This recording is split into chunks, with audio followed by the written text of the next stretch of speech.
En el año 1520, un solo hombre desembarcó en las costas de México. No traía un ejército, no traía cañones. En menos de 100 años, ese virus ayudaría a matar a 9 de cada 10 personas de todo un continente. Ni las flechas ni el acero hicieron tanto daño. Esta es la historia de cómo la viruela conquistó América. La viruela no nació en América. Durante miles de años vivió entre los pueblos de Europa, Asia y África. Allí mató a millones. La viruela empezaba con fiebre y dolor. Después, el cuerpo entero se llenaba de llagas. En cuestión de días, podía matar a una persona sana y se contagiaba con solo respirar cerca de un enfermo. Pero con el tiempo, algo cambió en esas tierras. La viruela se convirtió en una enfermedad de niños. Casi todos la sufrían de pequeños, y los que sobrevivían quedaban inmunes para toda la vida. Así, al llegar a adultos, la mayoría ya no podía contagiarse. El virus y la gente habían aprendido a convivir. En América, en cambio, nadie lo había visto jamás. Aquí no había niños inmunes ni adultos protegidos. Todos podían enfermar al mismo tiempo. Ancianos, guerreros, madres, reyes. 50 millones de personas sin una sola defensa. Y no eran pueblos pequeños. Vivían aquí imperios enormes, ciudades más grandes que Madrid o que Roma. Pero ni un solo cuerpo estaba preparado para lo que venía. Todo empezó en las islas. En 1518, la viruela llegó a la Española. En pocos meses, la población indígena de la isla casi desapareció. De cientos de miles, quedaron apenas unos miles.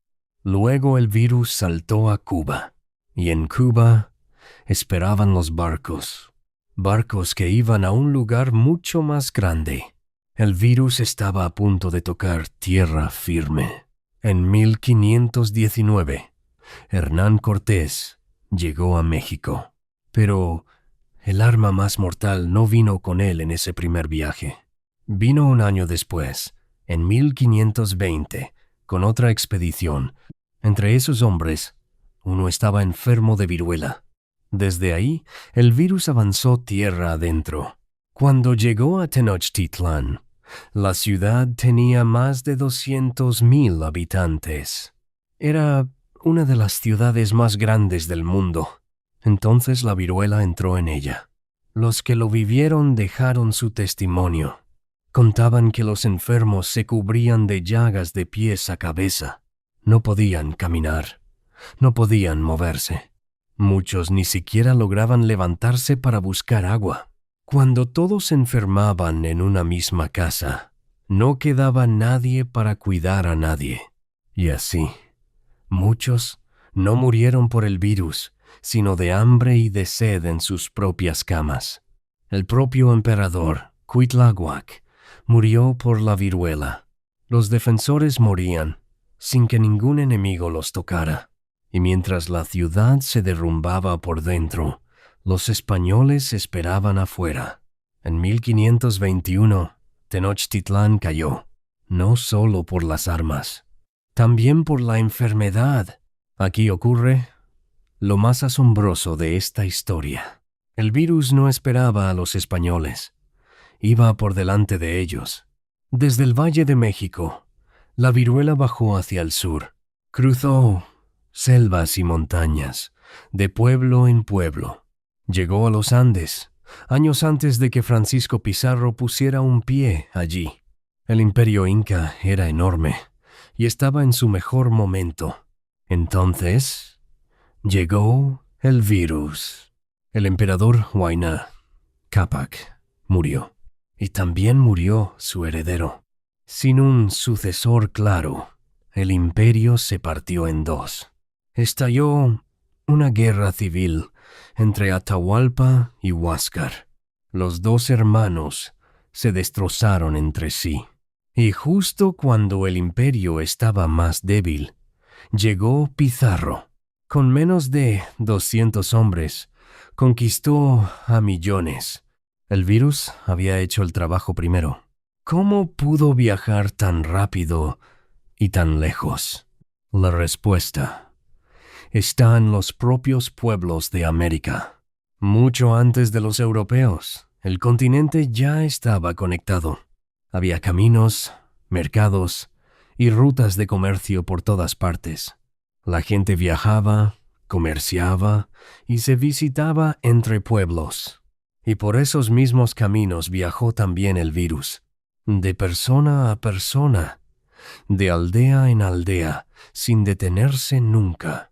Lo que pasó en México y en Perú se repitió por todo el continente.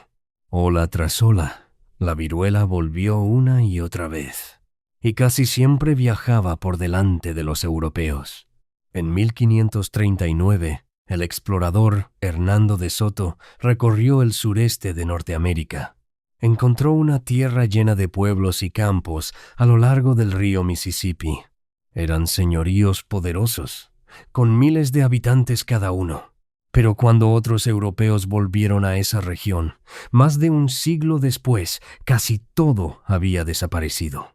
Los pueblos se habían vaciado. Las enfermedades habían pasado por allí antes que nadie. Aldeas enteras murieron sin conocer jamás a un solo extranjero. Y la viruela no vino sola. Detrás llegaron el sarampión, el tifus, la gripe. Juntas, estas enfermedades hicieron lo impensable. En 1492 vivían aquí unos 50 millones de personas. 100 años después, quedaban apenas 5 o 6 millones. 9 de cada 10 habían desaparecido. Fue uno de los mayores colapsos de población de toda la historia humana.